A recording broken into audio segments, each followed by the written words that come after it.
ভর্তা প্রেমীদের কাছে কিন্তু সব ধরনের ভর্তাই খুবই প্রিয় হয়ে থাকে, সেটা হোক শুটকির ভর্তা কিংবা কোনো শাক পাতার ভর্তা অথবা কোনো মাছের ভর্তা। আর সেই সকল ভর্তা প্রেমীদের জন্য আজকে আমি একটা লোভনীয় স্বাদের মজাদার মাছের ভর্তার রেসিপি নিয়ে আসছি। আর এটা হচ্ছে সামুদ্রিক সুরমা মাছের ভর্তা। তো চলুন সবাই রেসিপিটা দেখে নেই। আসসালামু আলাইকুম।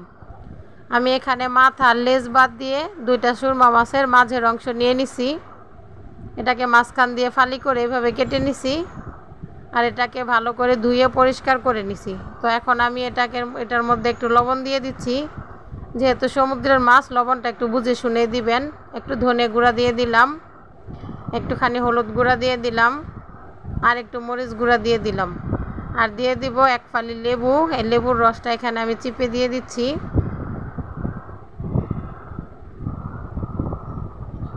সবগুলো উপকরণ দেওয়ার পরে এটাকে ভালো করে মাছের সাথে মেখে এটাকে আমি কিছুক্ষণ রেস্টে রেখে দেব।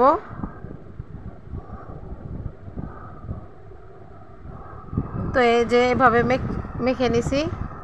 তো এটাকে রেখে দিলাম। আর ভর্তা করার জন্য এখানে আমি একটুখানি আদা, কয়েক কোয়া রসুন ও কয়েকটা পেঁয়াজ ছিলে পরিষ্কার করে ধুয়ে কুচি করে কেটে নিছি। আর সাথে নিয়ে নিছি কয়েকটা শুকনা মরিচ। অনেকগুলো মরিচ মনে হচ্ছে, কিন্তু আসলে মরিচগুলো বেশি ঝাল না।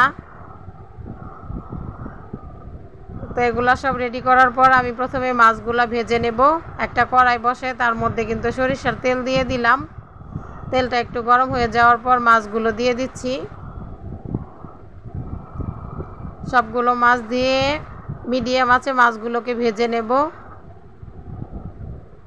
এই মাছগুলো কিন্তু চুলায় দিলে আগুনের তাপ পেলে একেবারে শক্ত হয়ে যায়, আর এগুলোর মধ্যে তেমন একটা কাঁটাও থাকে না। তো একটা পিঠ ভাজা হলে এগুলোকে আমি উল্টে দিচ্ছি। এখন কিন্তু চুলার আঁচটা একটু কমিয়ে দিছি, মিডিয়ামের চাইতে একটুখানি কম।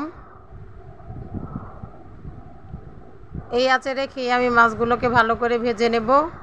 সবগুলো মাছকে উল্টে পাল্টে আমি এভাবে ভেজে নিছি। মাছগুলোকে তুলে নিচ্ছি। মাছগুলোকে ভেজে নেওয়ার পরে আমি মাছের তেলের মধ্যে মরিচগুলা দিয়ে দিলাম। চুলার আঁচটা একেবারে লোতে রেখে মরিচগুলো ভেজে নিছি। মরিচগুলো কিন্তু আমি কালো করি নাই, তাহলে কিন্তু ভর্তাটা দেখতে ভালো লাগবে না। ওই তেলের মধ্যেই প্রথমে আদা কুচিগুলো দিয়ে দিলাম, তারপরে দিয়ে দিলাম রসুন কুচি। এগুলোকে একটু নেড়ে চেড়ে ভেজে নিয়ে তারপরে দিয়ে দিব পেঁয়াজ কুচি।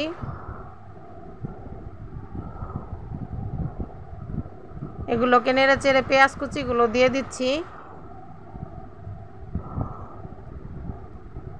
পেঁয়াজ কুচিগুলো দেওয়ার পর এখানে আমি সামান্য একটু পরিমাণে লবণও দিয়েছি। তো এগুলোকে এখন ভালো করে নেড়ে চেড়ে ভেজে নিব। এগুলোকে কিন্তু একেবারে মুচমুচে বেরেস্তা করব না, তবে একটু লালচা লালচা করে ভেজে নেব।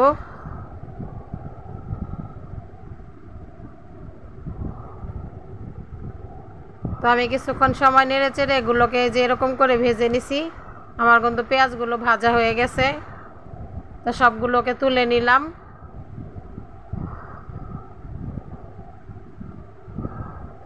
মাছগুলোকে কিন্তু আমি কাটা বেছে নিয়ে নিছি। তো মরিচের মধ্যে একটুখানি লবণ দিয়ে এগুলোকে ভালো করে ডলে মরিচগুলো ভেঙে নেব। আমি কিন্তু মাছ ভাজার সময় লবণ দিছি, পেঁয়াজ রসুন ভাজার সময় লবণ দিছি, তাই এখন লবণটা একটু বুঝে শুনে দিতে হবে।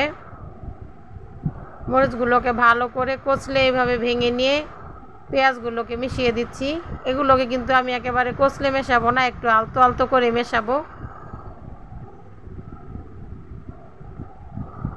পেঁয়াজগুলোকে ভালো করে মিশিয়ে নেওয়ার পর এবার মাছগুলো দিয়ে দিচ্ছি। তো এই যে দেখুন মাছগুলো সবগুলোকে কিন্তু কাটা বেছে নিছি। আর এই মাছের মধ্যে কিন্তু তেমন একটা কাটা থাকে না।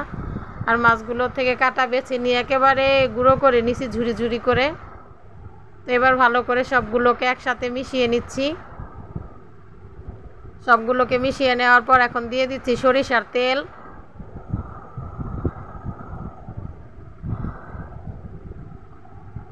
সরিষার তেলটা দিয়ে ভালো করে মিশিয়ে নিয়ে এখন আমি আরও একটু লেবু দিয়ে দিব। আর এই পর্যায়ে লেবুটা দিলে লেবুর রসটা, লেবুর একটা সুন্দর গ্রান আর লেবুর রসের টক ভাবটাই ভর্তার স্বাদটাকে একেবারে দ্বিগুণ করে দেয়।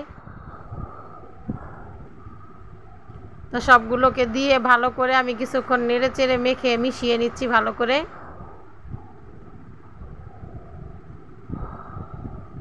এইভাবে সুরমা মাছের ভর্তাটা তৈরি করলে কিন্তু খেতে খুবই ভালো লাগে। এই ভর্তা দিয়ে নিমেষে 1 প্লেট ভাত খেয়ে নেওয়া যায়। আমার কিন্তু ভর্তাটা একেবারে রেডি হয়ে গেছে। তো রেসিপিটা যদি ভালো লাগে অবশ্যই কিন্তু বাসায় ট্রাই করবেন। আর ভিডিওটা ভালো লাগলে লাইক কমেন্ট শেয়ার করে দিয়ে সকলেই পাশে থাকবেন। ভিডিওটা দেখার জন্য সকলকে অসংখ্য ধন্যবাদ। সকলেই ভালো থাকবেন। আল্লাহ হাফেজ।